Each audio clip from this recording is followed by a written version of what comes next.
Hello friends, welcome to my channel Farzia Roza. আজকে তোমাদের সাথে শেয়ার করব কাঁকরোল আলু দিয়ে মাছ রান্না করার সবচেয়ে সহজ এবং সুস্বাদু একটি রেসিপি। এভাবে রান্না করলে যারা কাঁকরোল খেতে পছন্দ করে না তারাও অনেক বেশি মজা করে খাবে। আশা করছি তোমাদের কাছে রেসিপিটি অনেক ভালো লাগবে। তাহলে চলো শুরু করা যাক। প্রথমে একটি চুলায় একটি প্যান বসিয়ে দিব। তারপরে এতে দিয়ে দিব পরিমাণ মতো সয়াবিন তেল। তেলটা গরম হয়ে আসলে এর মধ্যে দিব কিছু পেঁয়াজ কুচি এবং কিছু কাঁচামরিচ।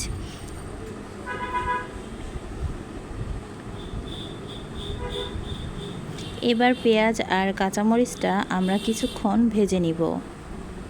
পেঁয়াজটা অবশ্যই হালকা করে ভাজতে হবে, বেশি লাল করার প্রয়োজন নেই। এবার এটা ভাজা হয়ে গেলে এর মধ্যে দিব 1 চা চামচ আদা বাটা, 1 চা চামচ রসুন বাটা আর 1 চা চামচ জিরা বাটা।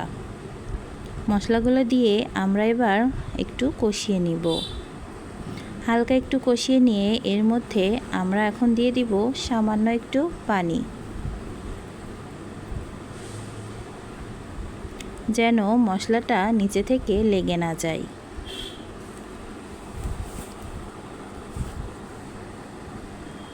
এবার আমরা মশলাটার মধ্যে দিয়ে দিব হলুদ গুঁড়া।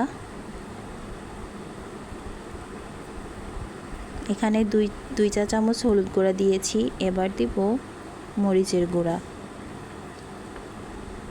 আপনারা ঝাল যে যতটুকু খেতে পছন্দ করেন সেই হিসাবে মরিচের গুঁড়াটা অ্যাড করবেন। এবার দিয়ে দিলাম ধনিয়া গুঁড়া আর লবণ। এবার মশলাটা সুন্দর করে কষিয়ে নিব যতক্ষণ মশলাটা থেকে তেলটা উপরে না উঠে আসে।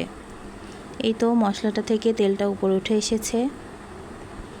এবার এর মধ্যে দিয়ে দিব আগে থেকে ভেজে রাখা লম্বা করে কাটা কাঁকরোল আর লম্বা করে কাটা আলু।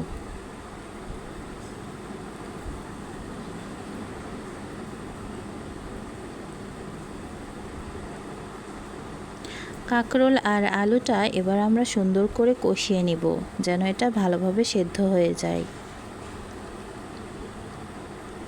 তরকারি কষানোর মধ্যেই কিন্তু এর স্বাদটা নিহিত থাকে। কষানো হয়ে গেলে এর মধ্যে এখন দিব কিছুটা কাঁচা পেঁয়াজ এবং কাঁচা মরিচ।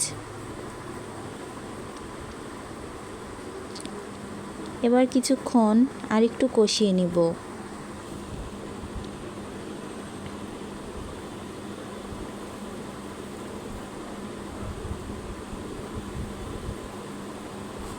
এই তো আমাদের কাঁকরোল আর আলুটা সুন্দরভাবে কষিয়ে নেওয়া হয়ে গেছে। এবার আগে থেকে ভেজে রাখা মাছগুলো কাঁকরোল আর আলুর মধ্যে দিয়ে দিব।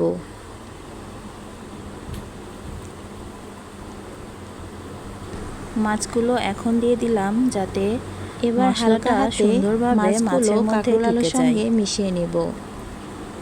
সামান্য যেন মাছগুলো এর মধ্যে আমরা পরিমাণ মতো ঝোলের পানিটা দিয়ে দিব।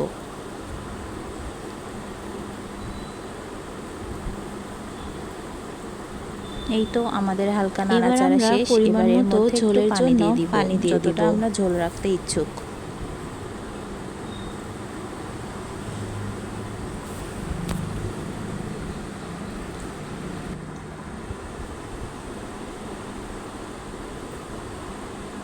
আমরা পরিমাণ মতো ঝোলের পানিটা দিয়ে ঝোলটা ভালোভাবে ফুটিয়ে নিব।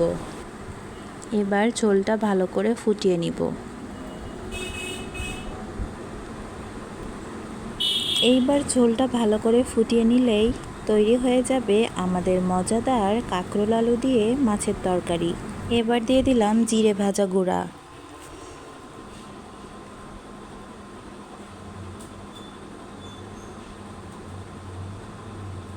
তৈরি হয়ে গেছে আমাদের কাঁকরোল আলু দিয়ে সুস্বাদু এবং মজাদার একটি রেসিপি। ভালো লাগলে অবশ্যই লাইক অ্যান্ড শেয়ার করে দিবেন।